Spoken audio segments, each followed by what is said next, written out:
नमस्कार, जय सिया राम, जय नीम करौली बाबा।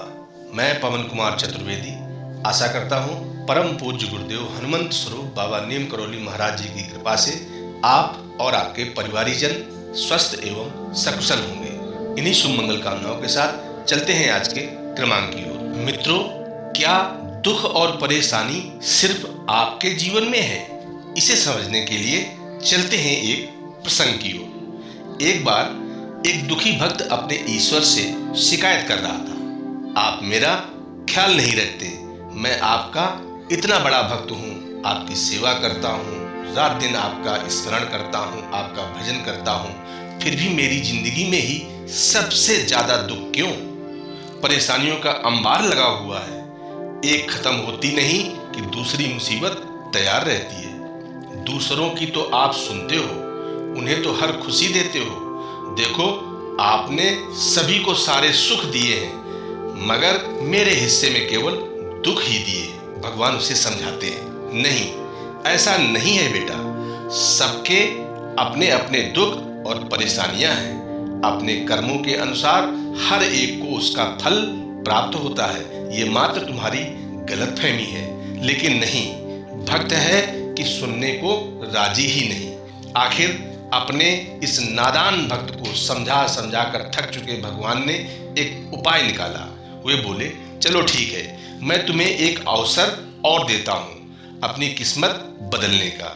ये देखो, यहाँ पर एक बड़ा सा पुराना पेड़ है।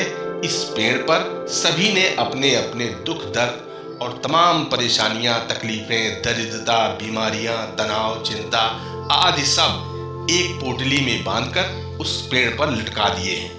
जिसे भी जो कुछ भी दुख है वो वहां जाता है और अपनी समस्त परेशानियों की पोटली बनाकर उस पेड़ पर टांग देता है। तुम भी ऐसा ही करो, इससे तुम्हारी समस्या का हल हो जाएगा।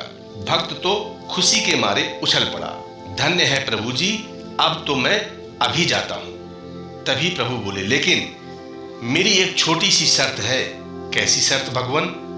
तुम जब अपने सारे दुखों की, परेशानियों की पोटली बनाकर उस पर टांग चुके होगे, तब उस पेड़ पर पहले से लटकी हुई किसी भी पोटली को तुम्हें अपने साथ लेकर आना होगा। वह तुम्हारे लिए है। भक्त को थोड़ा अजीब लगा, लेकिन उसने सोचा, चलो ठीक है।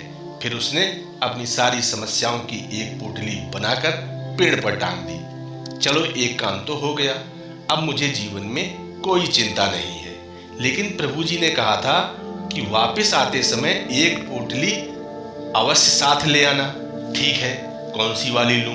वह छोटी वाली ठीक रहेगी। दूसरे ही क्षण उसे ख्याल आया, मगर पता नहीं इसमें क्या है, चलो वो वाली ले लेता हूं। अरे बाप रे, मगर इसमें कोई गंभीर बीमारी निकली तो फिर क्या होगा? नहीं नहीं, अच्छा ये वाली ले लेता हूं, मगर पता नहीं ये किसकी है और इसमें क्या क्या दुख है।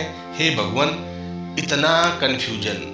वो बहुत परेशान हो गया। सच में बंद मुट्ठी लाग की, खुल गई तो खाक की। जब तक पता नहीं है कि दूसरों की पोटलियों में क्या दुख, परेशानियां, चिंता, मुसीबतें हैं, तब तक तो ठीक लग रहा था, मगर यदि इनमें अपने से भी ज्यादा दुख निकले तो फिर क्या होगा? हे भगवान, कहाँ हो? जैसे भगवान को पुकारा, भगवान तुरंत आ गए। क्यों, क्या हुआ? जो पसंद आए उसे उठा लो। नहीं प्रभु, क्षमा कर दो, नादान था, जो खुद को सबसे दुखी समझ रहा था। यहाँ तो मेरे जैसे अनगिनत हैं और मुझे ये भी नहीं पता कि उनका दुख, चिंता क्या है। मुझे खुद की परेशानियां, समस्याएं कम से कम मालूम तो हैं। नहीं, अब मैं निराश नहीं होऊंगा।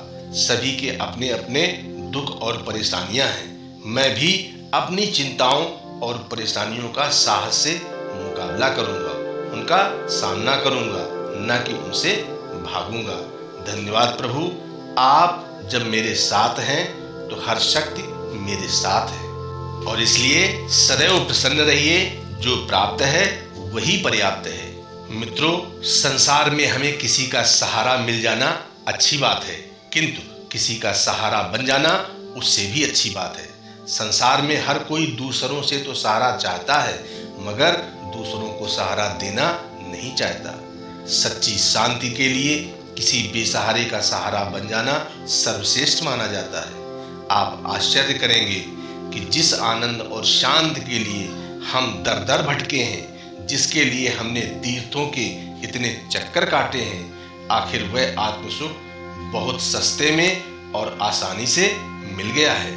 जो व्यक्ति दूसरों को सहारा देता है, उसे अपने लिए सहारा मांगना नहीं पड़ता है, परमात्मा स्वतः ही दे देते हैं। किसी प्यासे को पानी पिलाने का, किसी गिरे हुए को उठाने का और किसी भूले को राह दिखाने का अवसर मिल जाए तो चूकना मत, क्योंकि ऐसा करने से हम बहुत ऋणों से मुक्त हो सकते हैं।